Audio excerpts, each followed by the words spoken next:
দুদিয়ায় বাসিন্দাদের বড় স্বস্তি, আজ থেকেই খুলে গেল বিকল্প হিউম পাইপ সেতু। বালাসন নদীতে সেতু ভেঙে যাওয়ার পর মুখ্যমন্ত্রী মমতা বন্দ্যোপাধ্যায় নির্দেশ দিয়েছিল 15 দিনের মধ্যে বিকল্প ব্রিজ তৈরি করতে হবে।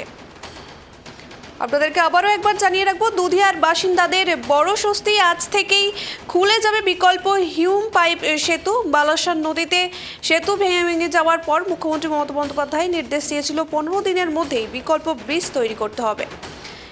এ বিষয়ে আমরা আরো বিস্তারিত জানবো। আমাদের সঙ্গে লাইভে রয়েছে আমাদের প্রতিনিধি অংশুমান। এখনকার কি পরিস্থিতি?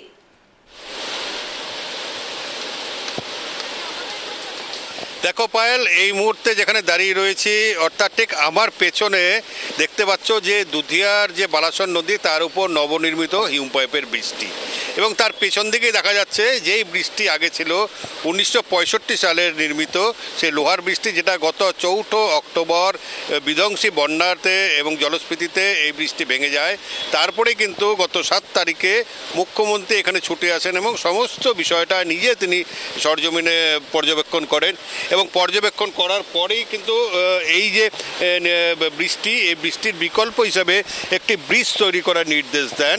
তারপরেই গত 10 তারিখ থেকে এই ব্রিজটির নির্মাণ কাজ শুরু হয়। উল্লেখ্য একটা কথা বলে রাখি যে মুখ্যমন্ত্রী কিন্তু বলেছিলেন যে 15 দিনের মধ্যে ব্রিজটি নির্মাণ করে দিতে হবে।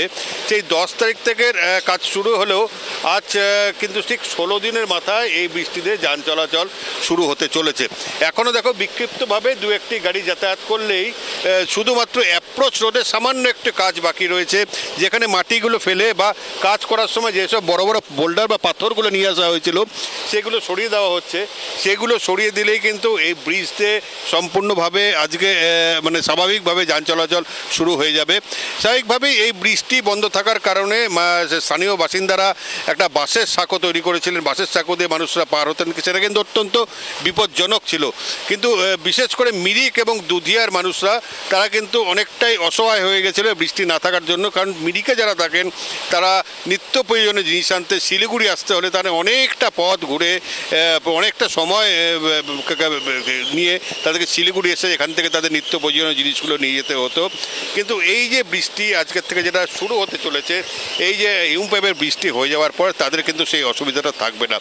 অপরদিকে যেহেতু মিরিক একটু পর্যটনের স্থান, বিভিন্ন পর্যটকরা বা মিরিক গ্রামের বাসিন্দারা তারা দুধিয়াতে দাঁড়ায়, এবং দুধিয়া মূলত কিন্তু এই পর্যটক বা যেসব মানুষজন এই গাড়িতে যাতায়াত করেন তাদের উপরে নির্ভরশীল। স্বাভাবিকভাবেই মিরিকের যে ব্যবসায়ী, সেই ব্যবসায়ীরা কিন্তু তাদের ব্যবসা প্রায় বন্ধ হয়ে যাওয়ার জোগাড় ছিল। এই কটা দিন প্রায় 3 সপ্তাহ দূরে এই সমস্ত দুধিয়া বাজারের যে দোকানপাট সেগুলো সমস্তটাই বন্ধ হয়েছিল, এবং যার ফলে ব্যবসায়ীরা মার খাচ্ছিল। কিন্তু আজকে এই বৃষ্টি কিছুক্ষণের মধ্যেই যখন শুরু হয়ে যাবে, তখন তারপরে কিন্তু যান চলাচল শুরু হয়ে গেলে ব্যবসা বাণিজ্য কিন্তু আবার আগের জায়গায় ফিরে যাবে। এই যে বৃষ্টি মুখ্যমন্ত্রীর নির্দেশ মতন যে তৈরি হয়েছে, এটাতে কিন্তু মোট 132টি হিউম পাইপ বসিয়েছে। এই বৃষ্টি তৈরি করতে কিন্তু যথেষ্ট বেগ পেতে হয়েছে পিডব্লিউডির কর্মীদের।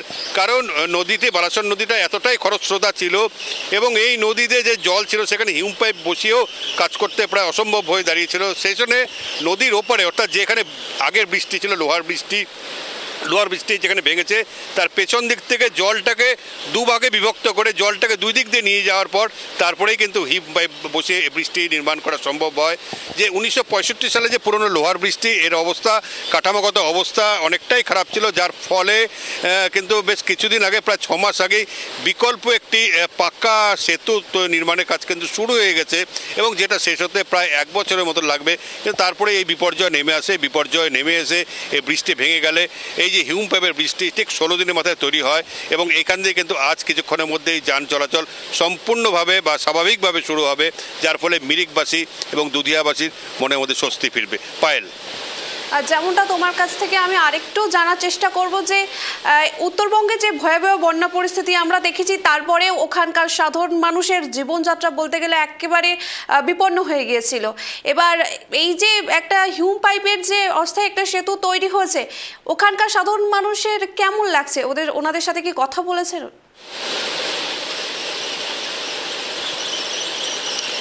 দেখো, আমরা কথা বলেছিলাম গতকালকেও, আমরা যেমনটা দেখিয়েছিলাম, এবং গতকালকে বলে না, এই যে দুধিয়া যে বৃষ্টি ভেঙে যাওয়ার পর মানুষের দুর্দশার কথা আমরা কিন্তু আমাদের টেলিভিশন চ্যানেলে বারবার প্রথম দিন থেকে তুলে ধরেছি, এবং গতকালকেও তারা বলেছিল তারা কিন্তু আশায় ছিল দীর্ঘদিন থেকে যে এই যে বৃষ্টি কখন শুরু হবে, শুরু হলেই তাদের স্বাভাবিক জীবনযাত্রা ফিরে আসবে, এবং বিশেষ করে যে স্থানীয় যে ব্যবসা, যা পর্যটন ভিত্তিক ব্যবসা, সেই ব্যবসাটা তাদের ফিরে আসবে, তারা কিন্তু স্বাভাবিকভাবে হবে। কিন্তু এই অপেক্ষায় ছিল, সেই অপেক্ষার কিছুক্ষণের বা কয়েক ঘন্টার অপেক্ষা। গতকালকেই মুখ্যমন্ত্রী তার সোশ্যাল মিডিয়ার পোস্ট করে জানিয়েছিলেন যে আজকের থেকে খুলে যাচ্ছে এই দুধিয়ার এই হিউম পাইপ দিয়ে বৃষ্টি, এবং সেই বৃষ্টির কাজ তো সম্পূর্ণ হয়েই গেছে। শুধু অ্যাপ্রোচ রোডের সামান্য একটু কাজ বাকি রয়েছে, যেখানে পাথরগুলোকে সরিয়ে দেওয়া হচ্ছে, কিছু জায়গায় একটা মাটিতে ফিল করা হচ্ছে। হয়ে যাওয়ার পরে এই বৃষ্টি যদি স্বাভাবিকভাবে যান চলাচল শুরু হয়ে যায়, তাহলে কিন্তু দুধিয়া মিরিকবাসীর মনে সম্পূর্ণ স্বস্তি ফিরে আসবে, কারণ এই বৃষ্টি না থাকার জন্য তারা কিন্তু চরম দুর্ভোগের শিকার হচ্ছিলেন। পায়েল, একদম একদম আমাদের এই খবরের দিকে চোখ থাকবে। আর এখনকার মতো তোমাকে অসংখ্য ধন্যবাদ, তুমি আরও আপডেট নিতে থাকো অংশুমান। যেমনটা আমাদের প্রতিনিধি জানালো যে দুধিয়ার বাসিন্দাদের জন্য তো বড় স্বস্তি, আর আজ থেকেই খুলে যাবে বিকল্প হিউম পাইপ সেতু। বালাসন নদীতে সেতু ভেঙে যাওয়ার পর মুখ্যমন্ত্রী মমতা বন্দ্যোপাধ্যায় নির্দেশ দিয়েছিলেন 15 দিনের মধ্যেই বিকল্প ব্রিজ তৈরি করতে হবে। এবার জানা যাচ্ছে সেই নির্দেশ মেনেই মাত্র 16 দিনে সম্পন্ন হচ্ছে নির্মাণ কাজ। 132টি হিউম পাইপ বসিয়ে তৈরি অস্থায়ী ব্রিজে এখন স্বাভাবিক যান চলাচল শুরু হবে। ভারী গাড়ি চালানো আপাতত নিষিদ্ধ। এই সড়ক চালু হওয়ায় প্রাণ ফিরে পাবে দুধিয়া মিরিকের পর্যটন ও ব্যবসা বাণিজ্যে।